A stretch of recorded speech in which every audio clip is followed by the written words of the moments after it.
Alors moi j'ai une question, je suis juge des enfants au Mans, une question qui va peut-être paraître un peu choquante, enfin je ne sais pas si c'est le mot, j'en ai conscience.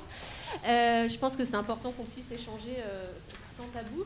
On a évoqué la question de l'audience unique à la demande du parquet, notamment sur Paris, du cas de l'audience unique où finalement, c'est ce que vous avez indiqué, notamment l'avocat, et le tribunal peut le faire aussi, considère qu'il faut plutôt partir sur une césure.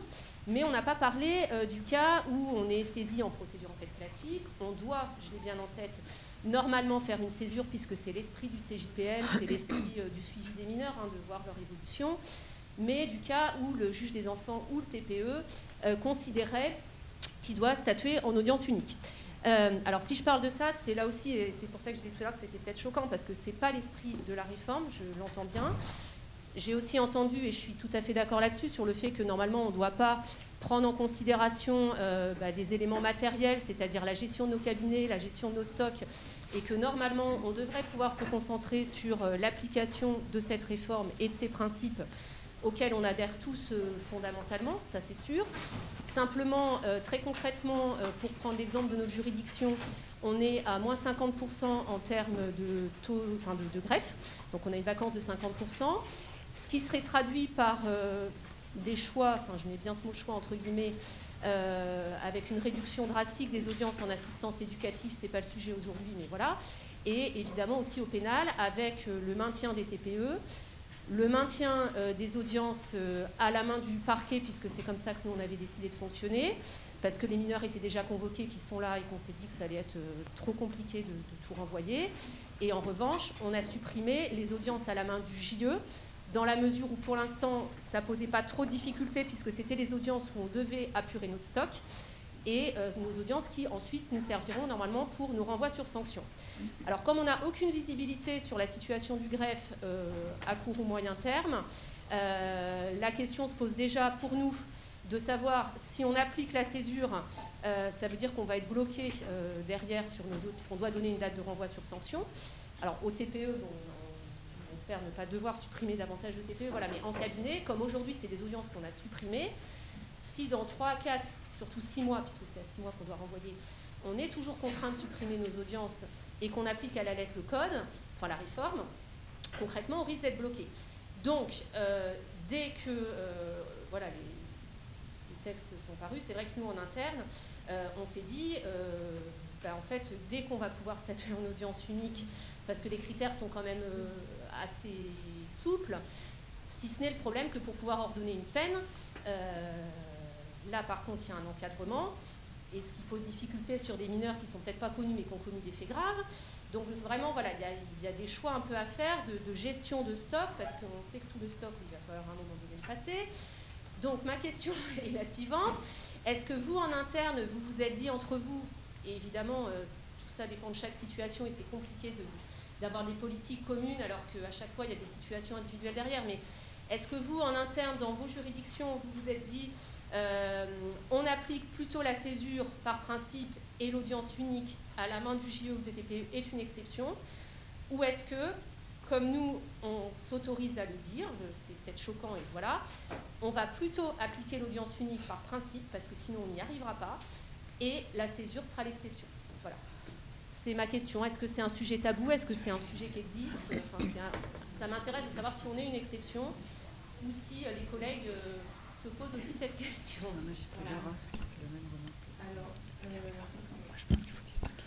Alors nous, on a essayé d'y réfléchir à Bobigny et on a décidé collectivement, mais après l'application est, je dirais, individuelle, chaque juge face à chaque mineur dans son cabinet, de tenir compte des exigences et des besoins éducatifs du mineur. Alors là aussi, on peut apprécier avec un degré d'exigence plus ou moins important. Mais d'une part, on s'est dit que la première chose, c'était vraiment très important d'appliquer les principes. Parce que si c'est un nouveau texte, si on commence tout de suite à ne pas appliquer les principes pour des raisons d'organisation, eh ben, on va transformer ce qu'est le texte dans la tête des juges, dans la tête des éducateurs, dans la tête de la PJJ, dans la tête du parquet, en autre chose. Donc, l'appréciation, elle est, je dirais, de nature éducative. Est-ce que ça a du sens de faire une césure ou est-ce qu'on peut se passer d'une prise en charge éducative. Typiquement, quand on tombe sur une situation où on a des parents qui sont à l'écoute, qui ont envie de recadrer leur enfant et que soit il y a une prise en charge éducative à côté, soit on pense qu'il n'y en a pas besoin, là on s'autorise peut-être assez largement à faire du jugement en audience unique. Mais je dirais que le piège, c'est de rentrer trop dans les considérations gestionnaires parce que si le fait que les postes soient pourvus ou pas pourvus, c'est des arbitrages des chefs de juridiction et des chefs de cour qui tiennent aussi compte de l'état du retard, de la manière dont ça tourne ou pas. Et si on organise le tribunal pour faire en sorte qu'il arrive à fonctionner malgré la pénurie, eh ben, on risque d'y rester et de ne pas obtenir l'arbitrage de l'affectation de greffiers ou de placés ou de personnes qui viennent aider. Donc je pense que ça peut être potentiellement dangereux pour l'avenir, non seulement dans l'application du texte, mais aussi dans le fait d'être pourvu d'effectifs nécessaires, que d'être dans une volonté d'être toujours à jour. C'est vrai que c'est notre responsabilité d'être à jour et de ne pas créer des effets retard, mais c'est aussi notre responsabilité de montrer quels besoins on a. Et montrer quels besoins on a, c'est pas tout de faire des notes au président et de le dire, c'est aussi, j'allais dire, de créer les conditions de la pénurie ou de créer les conditions du retard pour montrer que le besoin est réellement identifié. Moi, j'irais dans le même sens, effectivement, d'abord en distinguant complètement la question de la mesure éducative et de la peine, parce que c'est quand même deux audiences uniques différentes pour moi, c'est-à-dire que les ajustements, ils peuvent exister, on le fait aussi beaucoup en assistance éducative à plein de moments, mais ils doivent exister à la marge et sans perdre de vue l'intérêt du mineur. Alors c'est vrai que parfois, franchement, on peut se dire entre prononcer une mesure éducative judiciaire avec une mesure de réparation post-sententielle ou ouvrir une période de mise à l'épreuve, fondamentalement, peut-être qu'on peut tout à fait tenter cette mesure éducative judiciaire post-sententielle. Et c'est un ajustement qui n'est pas forcément contre l'intérêt du mineur. C'est peut-être une manière différente de fonctionner que celle qu'on avait connue avant. Mais le CJPM va aussi nous inviter à peut-être redéfinir un certain nombre de mineurs pour lesquels, finalement, le passage unique n'est pas forcément délirant et peut correspondre.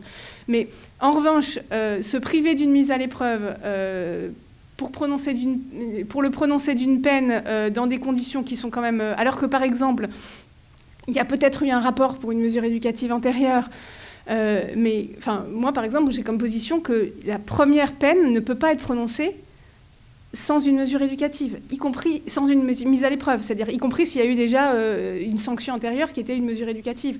Il me semble que la première peine pour un mineur, il doit faire l'objet d'une mise à l'épreuve parce que c'est pas pareil.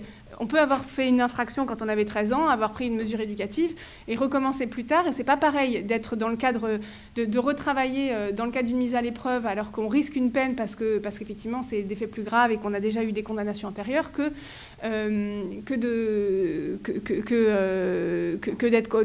d'arriver en audience unique sous prétexte qu'on a déjà eu une mesure éducative et un rapport de moins d'1 an. Donc pour moi, c'est pas forcément le seul critère et notamment le prononcé d'une peine. Il me semble qu'il faut être très très prudent sur la première peine pour qu'elle ne soit pas prononcée en audience unique parce que c'est vraiment pas le sens du texte. Donc ne pas renoncer à des choses qui sont vraiment de l'ordre des principes, faire des ajustements à certains moments quand finalement ça se défend aussi, même par rapport aux mineurs, pourquoi pas. Et d'ailleurs, parfois, c'est en faisant ces ajustements qu'on s'aperçoit que, bah oui, ça peut aussi fonctionner comme ça, ça peut aussi marcher bien comme ça, mais en ayant quand même toujours en tête de ne pas sacrifier la situation d'un gamin et vraiment ses intérêts dans des logiques gestionnaires, parce que par ailleurs, effectivement, ça peut nous retomber dessus très rapidement. Je vais quand même rebondir, je suis désolée, parce que je pense qu'on est au cœur de la problématique du texte. On est vraiment sur une question qui n'est pas du tout taboue. C'est une question absolument fondamentale que vous posez là, et on va tous être confrontés très très vite à cette question, notamment avec l'embouteillage de nos audiences dans tous les tribunaux, qui déjà, depuis quelques mois, voire quelques années, étaient en train de créer du stock, parce que les capacités du jugement au pénal étaient inférieures aux poursuites du parquet. C'était déjà le cas à Paris depuis 2017. On créait du stock alors qu'on jugeait de plus en plus et on n'arrivait pas à rattraper l'augmentation. Donc c'est une vraie question. Moi, j'aurais tendance aussi à dire qu'il faut distinguer tribunal pour enfants et chambre du conseil. Même si en chambre du conseil, il y a la question des peines qui vient d'être évoquée. Je ne reviens pas sur tout ce qui a été dit par Muriel et Alice. Et je rajouterai aussi quelque chose pour dire qu'on n'est pas dans la théorie. des expériences que nous avons, puisque nous, on juge en audience unique, on nous requiert beaucoup d'audience unique. On essaye d'y résister, mais quand il y a de la DP, on n'a pas le choix. On voit très très bien ce que nous savons de façon théorique sur la différence entre une COPJ au tribunal correctionnel et la comparution immédiate. Plus on juge à proximité des faits, plus ça a quand même un certain nombre de conséquences, notamment sur la lourdeur de la peine. Alors je dis pas que c'est une politique qui ne doit pas exister, mais en tout cas c'est un constat, je pense qu'on est bien obligé de faire. Donc ce n'est pas neutre de juger tout de suite.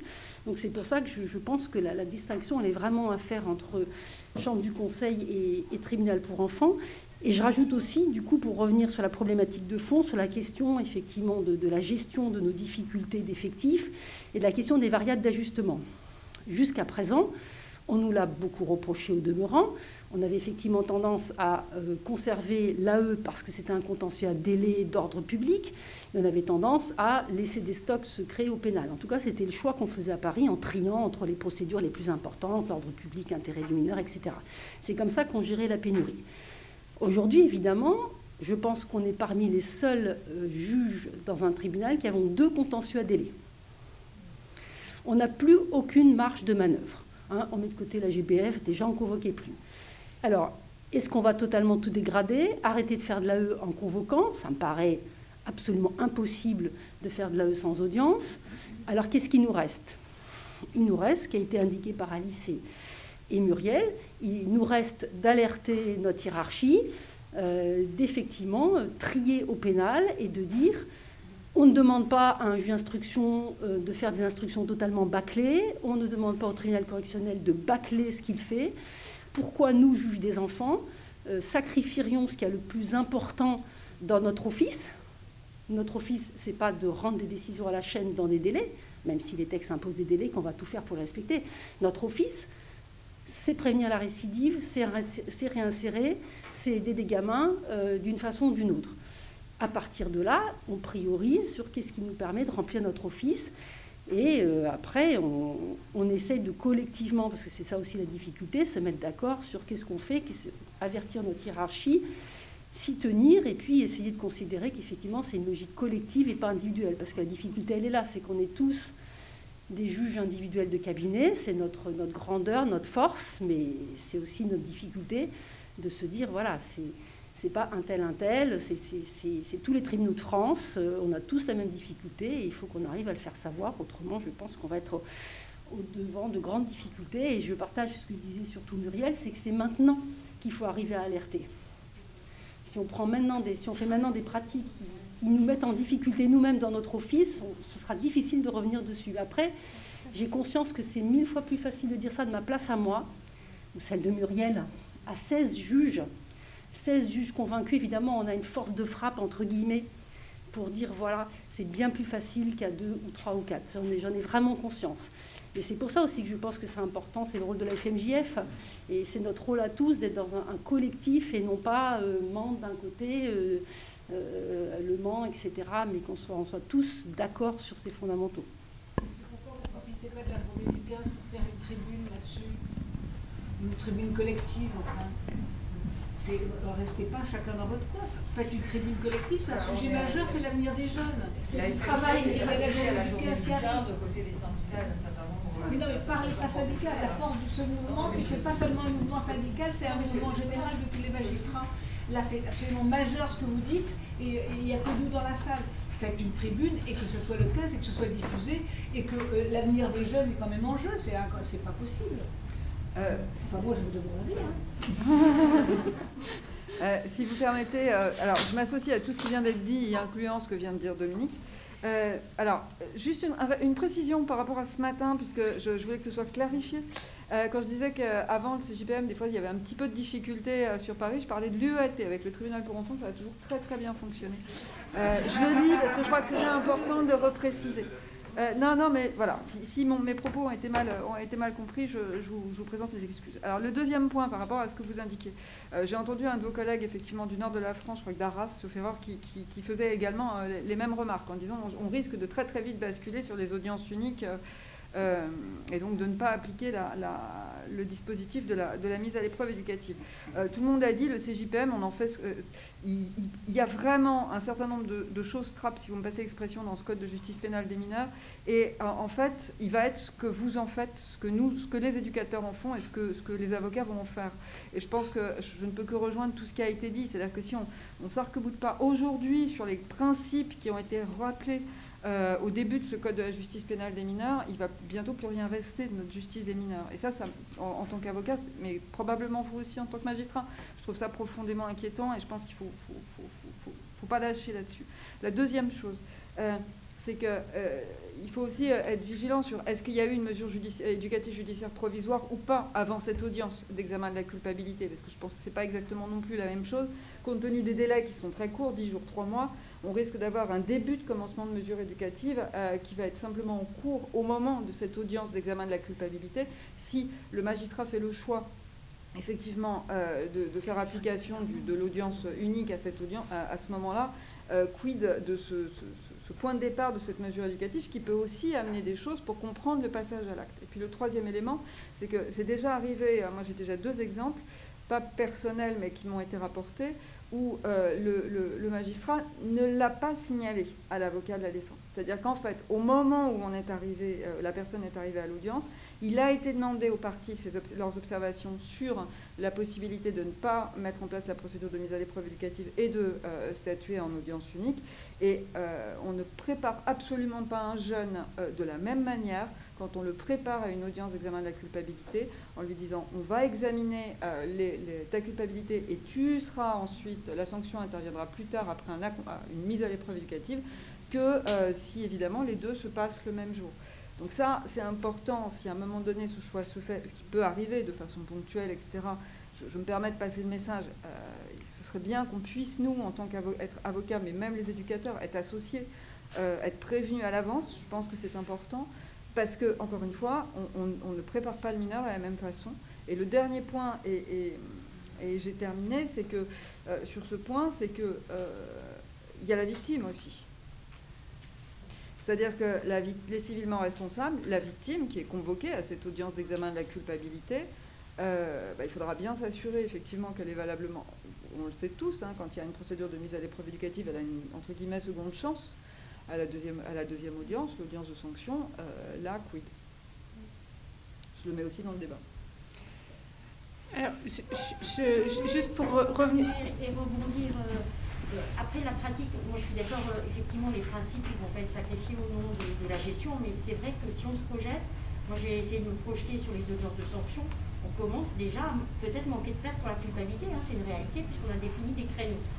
Mais effectivement, par contre, on peut aussi vraiment se demander cas par cas si la mise à l'épreuve éducative a un sens. Oui. Bien sûr. Vous voyez, parce qu'au-delà du principe, parce que c'est vrai que c'est un principe, la césure, mais enfin, en même temps, les exceptions, c'est très... Vous entendez pas? D'accord. Je ne sais pas s'il y a une... Pardon, excusez-moi. Donc, ce que je veux dire, c'est qu'il faut aussi réfléchir au sens de la mise à l'épreuve éducative, pas se dire simplement c'est le principe, mais en même temps les exceptions. Parce que si le tribunal s'estime suffisamment informé, ça veut tout et rien dire. Hein. C'est quand même assez large. Et il y a des fois, moi j'ai vu en cabinet notamment, alors je rejoins un peu la différence, mais en cabinet, j'ai vu des situations où ça m'a sauté aux yeux au moment de l'audience, mais je ne pouvais pas le deviner. J'avais des parents extrêmement structurés, des enfants qui étaient scolarisés avec d'excellents bulletins, avec un écart de conduite. Je me suis dit, mais où on va à une mise à l'épreuve éducative? Quel sens ça a pour le mineur? Et le mineur, effectivement, quand j'ai posé la question à l'avocat, je l'ai mis dans le débat, il y a eu un consensus. Donc, et l'idée de prévenir les avocats, j'entends, hein, je comprends effectivement que vous avez besoin de préparer votre défense, mais c'est parfois les débats qui nous éclairent, hein, et qui disent, mais ça n'aura aucun sens. Donc, à la marge, chez les mineurs qui sont très intégrés, où c'est vraiment un écart de conduite tout à fait ponctuel, et il y a tout intérêt, à mon avis, à ne pas de faire de mise à l'épreuve éducative, si on n'en ressent pas le besoin. Et après, nous, on est en difficulté à Strasbourg par des mineurs qui sont en culpabilité. Ils ont déjà fait des bracelets électroniques, des aménagements, etc. On a tous les éléments, et en fait, voilà, on fait une césure à 9 mois ou à 6 mois, pour finalement, un mineur, la mise à l'épreuve, je ne suis pas sûre qu'elle va apporter beaucoup plus que les 3, 4, 5 mesures. Et là, le choix du parquet qui a été fait pour le moment, c'est de dire on envoie ça forcément au cabinet, donc de toute façon, la césure, on est coincé, on ne peut faire qu'une césure. Et du coup, c'est peut-être aussi des choses qu'il faudra... Il y a autre chose aussi, par exemple, les mineurs majeurs. Moi, je veux bien, mais est-ce que là, la césure a un sens? Vous voyez, donc je pense qu'au-delà des principes, il faut s'interroger, est-ce que c'est dans l'intérêt du mineur? Est-ce que c'est dans l'intérêt de tous? Donc je pense qu'il faut s'ouvrir à l'idée qu'on peut ne pas faire une césure pour des raisons qui tiennent au dossier et à la personnalité du mineur, et pas des logiques de gestion. Ça, je suis assez d'accord. Ça, c'est bien sûr que c'est ce que disait, je crois, tout le monde d'ailleurs. On apprécie en fonction de l'intérêt de l'enfant. Il ne faut quand même pas oublier qu'en fait, l'audience de culpabilité, elle va arriver très, très, très, très vite. C'est-à-dire qu'on a tous eu des situations comme celle-ci, où même au moment de la mise en examen, quand il n'y avait pas de victime, et qu'on pouvait dire, bon, ben, je juge immédiatement. Là, on va être dans un trait de temps très, très bref. Hein, et voilà, je ne sais pas du tout comment... ce que vous avez pu constater, vous, à votre audience, est-ce qu'en 1 mois et demi, 2 mois, entre le moment de l'engagement des poursuites et l'audience de culpabilité, est-ce qu'on pourrait y arriver? Probablement, peut-être, je ne sais pas. Mais on va avoir des décisions prononcées dans un délai plus que bref. Là. Pour le coup, moins de 3 mois, ça, c'est pour des mineurs. Oui, alors c'est vrai qu'il y a quand même des juridictions dans lesquelles c'était les délais de mise en examen. Oui. Moi, j'ai connu des juridictions de taille moyenne dans lesquelles on n'a pas changé de délai en fait pour la mise en examen et l'audience de culpabilité. Ce qui me semble important, parce que c'est parfois difficile de discuter de ça au cas par cas et dans la période de préparation du dossier, c'est vrai que c'est complexe. Mais en revanche, de pouvoir dans les instances de concertation communiquer aussi avec le parquet, avec la PJJ, avec les avocats sur un peu les critères des juges par rapport pour une audience unique, parce que finalement ce que vous avez évoqué, c'est quels sont vos critères, vous, pour prononcer une mesure éducative en audience unique, quels sont les critères dans lesquels vous pourriez envisager une peine en audience unique. Et je pense que c'est des points sur lesquels on peut se retrouver et il peut y avoir une forme de concertation. C'est vrai que les éducateurs de la PJJ ont souvent posé cette question-là, de dire l'audience unique décidée par le juge, comment on va savoir, comment on prépare le mineur aussi à ça. Et s'il y a une forme de communication avec les éducateurs aussi sur les cas dans lesquels ça pourrait s'envisager, je pense que ça se rôdera et d'eux-mêmes, ils pourront aussi mieux anticiper, que ce soit l'avocat ou l'éducateur, les cas où la question de l'audience unique sera posée, que ce soit pour une mesure éducative ou une peine. Donc ça me semble un point important. Et l'autre point que je voulais signaler, c'est qu'effectivement, d'ailleurs, dans la circulaire, ça fait l'objet de pas mal de questions. Dans la circulaire, il a bien été indiqué que dans l'esprit du texte, la mise à l'épreuve, c'est une période accompagnée. Ce n'est pas une période sans mesure. C'est-à-dire que si on ouvre une période de mise à l'épreuve, c'est qu'on accompagne le mineur pendant ce temps-là parce que, justement, c'est important d'en faire quelque chose de cette période-là. Alors, ça a fait beaucoup réagir parce que c'est vrai qu'avec l'ordonnance de 45, évidemment, la mise en examen, il y avait toujours l'ouverture d'une forme de période, mais qui parfois n'était pas accompagnée. Donc, ça, c'est vraiment dans les pratiques professionnelles, comment on va faire. Est-ce que, dès lors qu'on considère qu'il n'y a pas du tout de besoin d'un accompagnement, on peut considérer que finalement on statue en avertissement judiciaire dès la première audience, de manière plus habituelle. Est-ce que certains vont quand même perdurer dans des pratiques où ils ouvriront des périodes de mise à l'épreuve?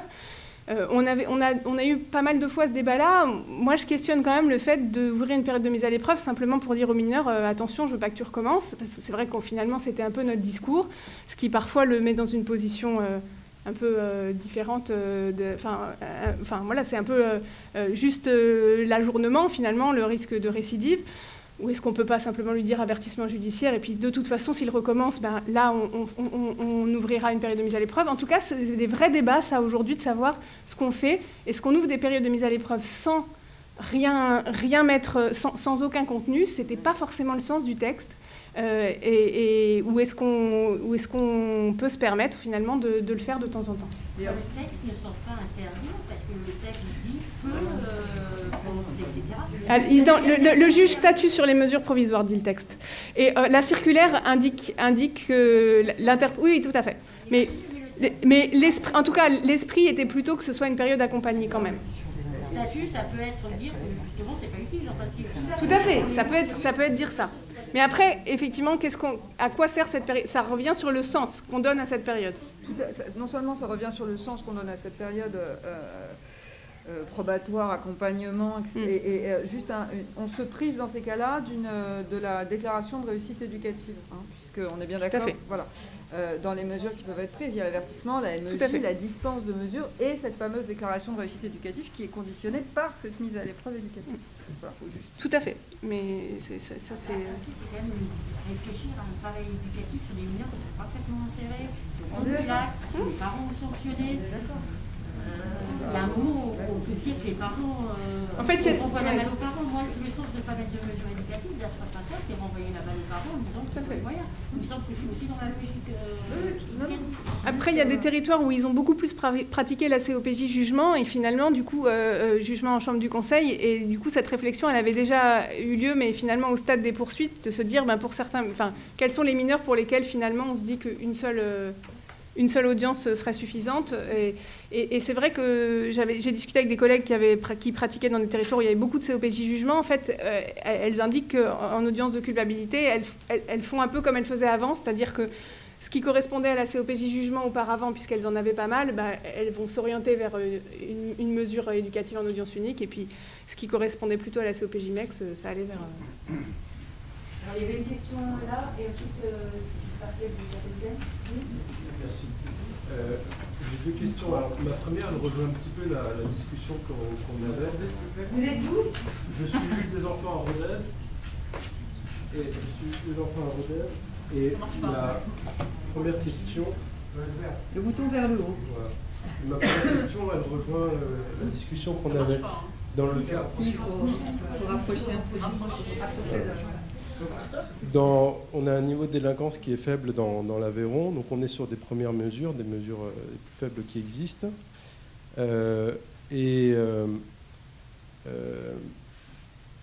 Auparavant, on faisait beaucoup de mesures de réparation. Donc là, on pourrait imaginer qu'on fera peut-être beaucoup de mesures de MESHP réparation. Ce qui nous conduit, d'après le CJPM, à chaque fois à ouvrir un dossier unique de personnalité. Et je voulais savoir, peut-être plutôt dans les juridictions les plus moyennes, comme la vôtre, si à chaque fois vous allez ouvrir un dossier unique de personnalité pour un jeune dont on pense qu'on ne le reverra pas. Voilà, ça c'était ma première question. Et ma deuxième question, je vous laisse peut-être répondre, puis je poserai ma deuxième question après. Oui, on a prévu de respecter le texte, donc d'ouvrir un dossier de personnalité, y compris lorsqu'on est sur une mèche préparation. D'accord. Et sur les dossiers uniques de personnalité, moi je suis dans une toute petite juridiction puisque je suis au Puy-en-Velay, pas loin de Rodez, et on n'avait plus de dossier unique de personnalité depuis plusieurs années, donc on a commencé à numériser pour tous les nouveaux mineurs qui arrivent, sauf qu'ils sont numérisés, ils sont sur un réseau commun du tribunal, et point. Personne n'y a accès puisque c'est le réseau commun du tribunal. Donc en fait, la PJJ n'y a pas accès. Les avocats n'y ont pas accès, on ne peut pas leur donner accès à notre réseau via nos ordinateurs professionnels, sans parler du fait que nos ordinateurs professionnels, c'est des portables qu'on emmène chez nous pour travailler, et que les week-ends, quand les collègues ont la permanence inscription mineure, s'il y a un enterrement, ils n'ont même pas accès au réseau et à la partie TPE du réseau, ce qui est formidable. Nous, on les a sortis de la façon, il faut les passer sur NPP. En soi, on le sait, on va tous être obligés de le faire, ça c'est sûr. On a la même situation que vous, on est encore sur le commun, mais du coup, on l'a sorti du commun TPE pour le mettre sur un commun. Alors, tout le monde n'a pas accès, mais toutes les personnes qui sont en mesure d'assurer une permanence, donc tous les JLD, les parquetiers et les JE qui tournent sur les permanences. Oui, on a mis ça dans un autre commun du tribunal. Mais c'est pas une solution conforme à la règle du tout. En fait, il faut qu'on passe sur la NPP. C'est dans l'attente de lancer le chantier, et c'est vraiment une solution très transitoire qui est extrêmement pragmatique, mais pas du tout respectueuse de... Sur ce point, quand même, sur le DUP, même avec la NPP, il y a quand même une nécessité de transmettre les informations d'une façon ou d'une autre. Par exemple, nous, à Paris, on fait des envois... On fait des invitations à la PJJ, mais on peut aussi des envois Plex. Alors la difficulté, ça exige un agent. Donc c'est ou le greffier de permanence ou quelqu'un qui est capable de faire les envois. C'est ça la problématique. Sauf à mettre aussi au barreau, encore que ça a été évoqué ce matin, la possibilité de mettre pour le barreau un ordinateur avec l'accès direct à la NPP, mais à mon avis, ça ne marche pas parce que la NPP, à part les juges des enfants, parquet JLD, il faut qu'il y ait des invitations. Il ne peut pas y avoir d'accès généralisé à l'ensemble des dupes, et en plus, le ministère est assez strict. En théorie, il y aurait même que les juges des enfants et les parquets des mineurs qui pourraient avoir un accès généralisé à la NPP. Tous les autres, c'est sur invitation ou accès aux dupes du jour ou aux dupes sollicitées. Donc une fois que c'est tout fait correctement, Arplex, on envoie... Alors, juste aux avocats par Plex, aux membres de la PJJ, on pourrait envoyer par Pline, mais alors nous, on a choisi un autre mode de fonctionnement à Bobigny, parce que si on envoie par Pline, ça veut dire qu'on envoie les éléments et on n'est pas censé transmettre les éléments du dossier par... C'est une invitation ponctuelle. Alors nous, ça, on l'a fait pour les JLD, mais pour les éducateurs du SEAT, par exemple, on a fait une ouverture générale parce qu'on ne sait pas qui peut venir à la permanence. Et quand il y a un déféré, les éducateurs commencent à travailler avec le mineur avant l'intervention du juge des enfants. Donc on leur a fait un accès général. Et dans la convention qu'on a fait avec la PJJ, on a mis un engagement des éducateurs à ne consulter que les dossiers pour lesquels ils étaient saisis et à ne pas... télécharger quoi que ce soit. Alors c'est un peu bancal, mais en fait les textes, ils ont été écrits pas de manière synchronisée, donc on ne peut pas respecter... Enfin, c'est ce qu'on a trouvé de moins irrespectueux des textes. En tout cas, NPP, c'est le logiciel qui est validé par la CNIL pour contenir les dossiers uniques de personnalité. Il y a des accès qui sont restreints. On les a ouverts davantage pour la PJJ, mais pour le SEAT. Et du coup, ils ont accès plus facilement. Et c'est vrai que ça se passe pas mal. On va ouvrir un accès aussi pour les assesseurs avec un ordinateur dédié où ils pourront avoir accès. Et pour les JLD, on fait une invitation et on l'a mis dans le... On a une espèce de protocole interne avec le qui fait quoi pour chacun. Et le greffier de permanence, quand il reçoit le dossier, l'une de ses missions, c'est aussi d'ouvrir les droits, par exemple, au JLD. S'il y a une saisine JLD, le juge des enfants est informé. Parce qu'il doit pouvoir transmettre des informations au JLD ou choisir de donner une convocation, de regrouper les dossiers en cours pour que le mineur soit convoqué pour le tout à l'audience de jugement en audience unique. Et donc, dans ces cas-là, on demande au greffier aussi d'ouvrir l'accès au JLD. Parce que quand c'est une audience préparée, il n'y a pas de difficulté. Enfin, on peut envoyer par Plex, mais le problème, c'est sur les déferments. Ce qu'expliquaient les avocats à Bordeaux, ils étaient gentils par Plex, mais bon, moi, je suis au palais de justice, j'ai mon petit téléphone. Bon, m'envoyer par Plex le dossier de personnalité, c'est pas du tout opérationnel pour nous. Alors, je ne sais pas comment vous faites à Paris, par exemple. Nous, à Paris, on a un formidable système qui a été mis au point par le barreau. Ils ont un cloud, et donc c'est un agent du DUP de Paris qui, tous les matins, et le week-end, c'est le greffier de permanence qui, tous les matins, met sur le cloud du barreau les DUP du jour. Qui est sécurisé. Qui est sécurisé, bien sûr. Tout le monde va finir par ici. Je voulais vous poser une deuxième question, si je peux. Alors, je vais faire mon empêcheuse de tourner en rond, mais quand ceux qui me connaissent, ils savent, ils sont habitués.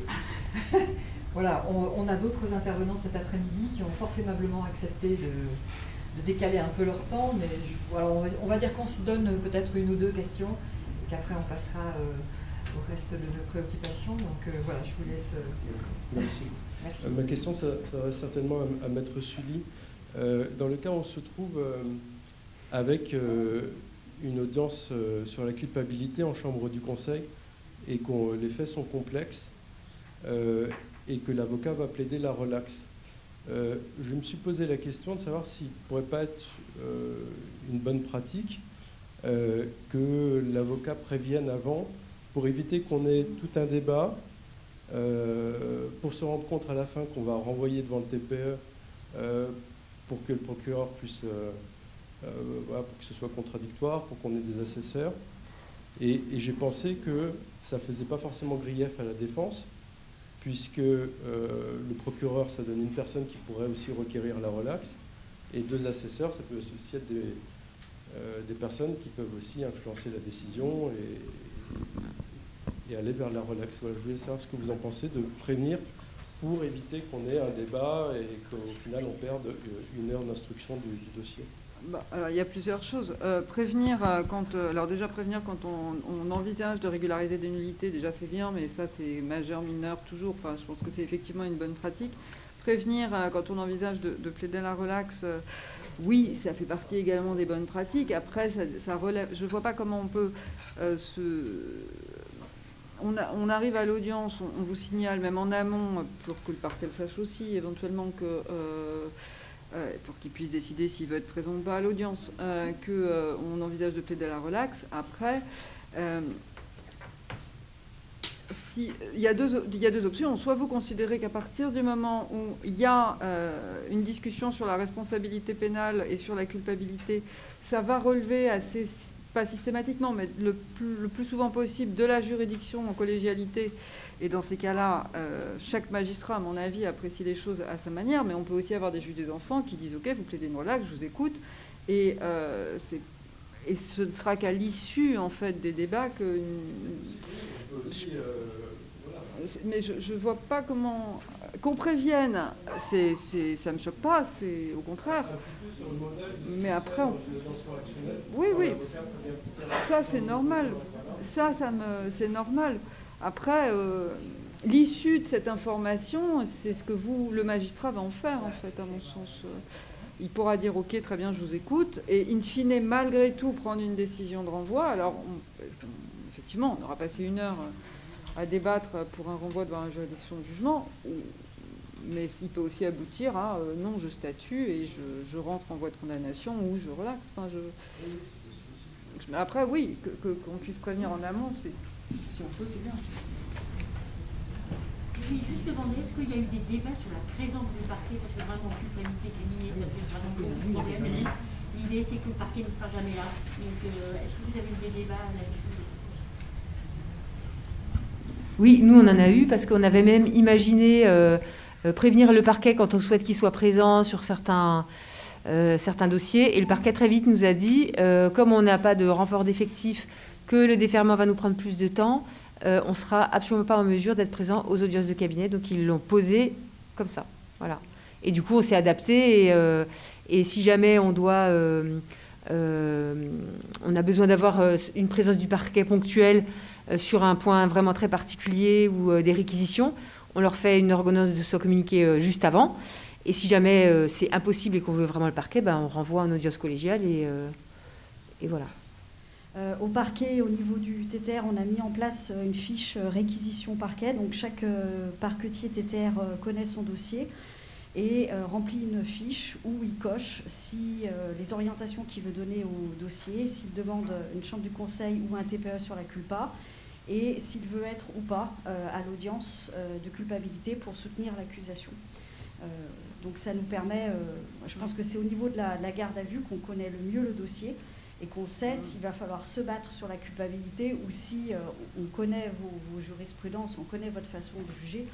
Voilà, pour nous, la culpabilité, elle est établie, même s'il conteste, il y a assez de billes dans le dossier pour une condamnation au champ du conseil.